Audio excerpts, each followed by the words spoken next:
He gave me a ruined house after divorce. 3 years later, he couldn't believe what he saw. Take it. I don't need that shack anyway. Daniel tossed the keys onto the table, as if they meant nothing. The metal rang sharply against the surface before sliding onto the floor. His voice carried the same cold indifference Sophia had grown used to during the final months of their marriage. Consider it a gift, he added, pulling on his jacket. A farewell present after the divorce. Sophia picked up the keys slowly. They were old, worn, heavy, the keys to a small countryside house in Pinewood Village, where Daniel's 80-year-old grandmother, Margaret Lewis, still lived alone. A gift? Sophia repeated quietly. You really call this a gift? Daniel shrugged. You need somewhere to live, don't you? Or were you planning to go back to renting tiny rooms again? The words struck deeper than he intended. Sophia had grown up in foster care. Before marriage, she had survived on freelance translation work, moving from one rented apartment to another. The city apartment they shared had always belonged to Daniel. Even after years together, it never truly felt like home. There's one condition, he continued casually.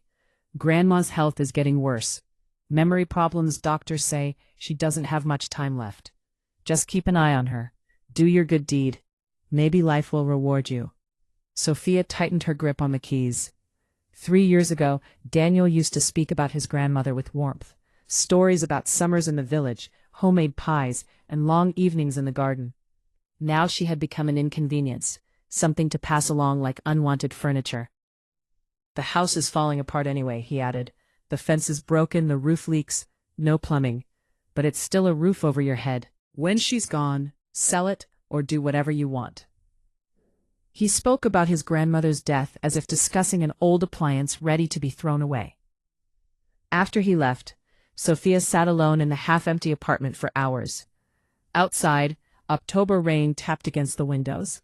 She had nowhere else to go. Eventually, she opened her laptop and searched for Pinewood Village. It wasn't as remote as she remembered. A small community, a clinic, a school, even a grocery store. 40 kilometers from the nearest town, a daily bus connection. It could be worse, she whispered to herself. 3 days later, she was on that bus, watching golden fields and dark forests pass by the window, wondering if this was the end of her life as she knew it, or the beginning of something new. The house stood at the edge of the village, leaning slightly with age. Weathered wood, cracked steps, weeds swallowing the garden. Compared to nearby renovated homes, it looked forgotten by time itself. Margaret greeted her at the door, small and fragile, but smiling brightly. Sophia, dear, I made tea. Is Daniel coming? Sophia forced a gentle smile. He couldn't make it. Work.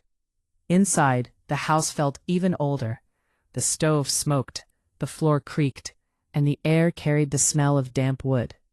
That first night, Sophia lay awake, wondering how long she could survive here. But the next morning, Margaret brought her tea in bed and asked shyly if she had slept well. Something softened inside Sophia. Leaving suddenly felt impossible. The first months were difficult. Margaret's memory faded in unpredictable waves. Sometimes she told vivid stories from her youth. Other times she forgot where she was. She would wake at night cooking for her late husband, convinced he was coming home. Sophia learned patience she never knew she had.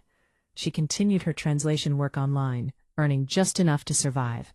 Slowly, she repaired small things around the house, fixing windows, clearing the garden, repainting walls. The quiet countryside life began to calm her restless mind.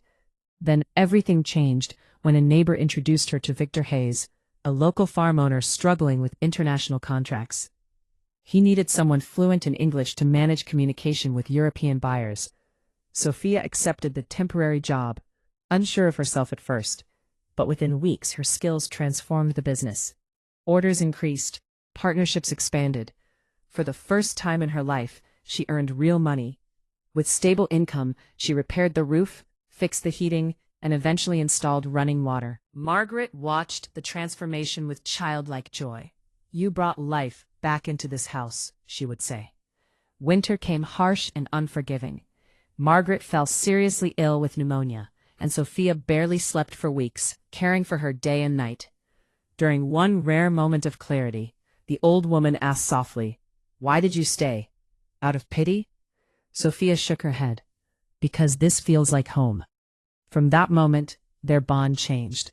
They were no longer relatives by marriage. They became family by choice. Working closely with Victor, Sophia developed a new interest in organic farming.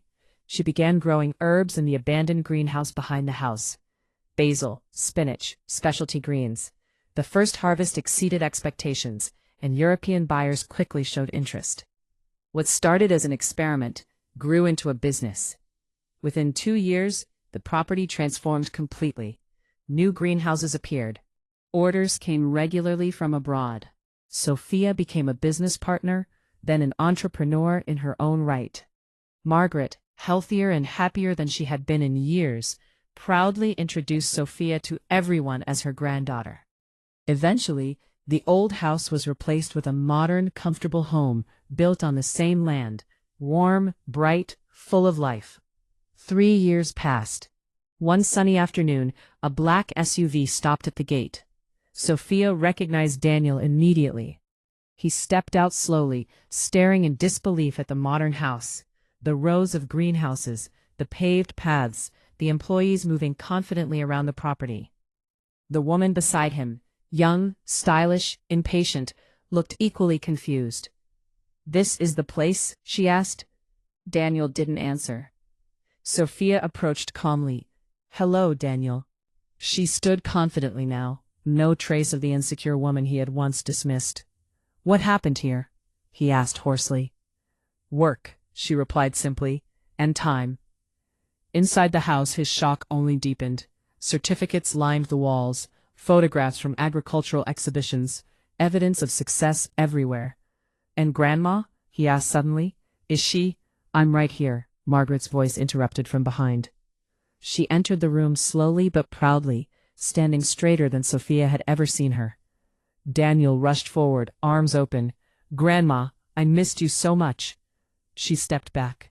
4 years, she said coldly. "You didn't call, didn't visit, you left me to die." He tried to explain, but she raised her hand. "Sophia stayed. She cared. She built everything you see here. This is her home now." Daniel laughed nervously. "Well, technically the house is mine. Remember the papers?" Margaret smiled faintly. "Those papers were canceled long ago. I transferred everything to Sophia." Silence filled the room. Daniel's face drained of color. "You gave it to her?" "I gave it to the person who didn't abandon me."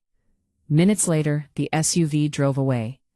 That evening, Sophia and Margaret stood by the window watching the sunset over the greenhouses. "You didn't have to do that," Sophia said softly. Margaret smiled. "You gave me family when I thought I'd lost it. Some things are worth more than blood." Sophia realized then that Daniel's gift had never been punishment. It had been freedom. The ruined house he discarded had given her a new life, a purpose, and a home she built with her own hands. And for the first time, she felt truly at peace, knowing that kindness, patience, and courage had led her exactly where she was meant to be.